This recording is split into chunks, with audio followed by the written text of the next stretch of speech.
Ассалаумағалейкум, құрметті көрермендер, сіздермен бірге PKKZ арнасы. Бүгінгі видеода біз қалай шапка қою керектігін айтатын боламыз.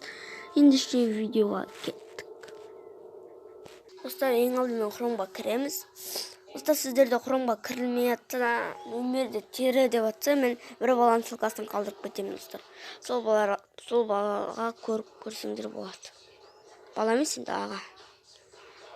Сол мынаяқтағы ручканы басқанда, арна деген бана басқанды басасыздар. Сосын сіздің суретіңіз немесе галереяны таңдайсыз. Галерея. Сіздің суретіңіз. Міне мен суреттерім. Осыдан біреуін таңдайым. Қазір мен мұнан ойым осыны таңдайым. Сосын мынаны таңдайым.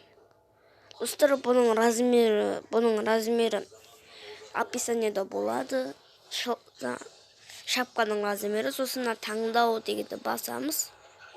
Қазір мынаяқта сақталды дейді. Сосын достар, қазір арнаның басына кіріп қайтадан көрсетіп жіберейін сіздерге. Сосын галерея дегенді басып, осы жақтан таңдауға болады.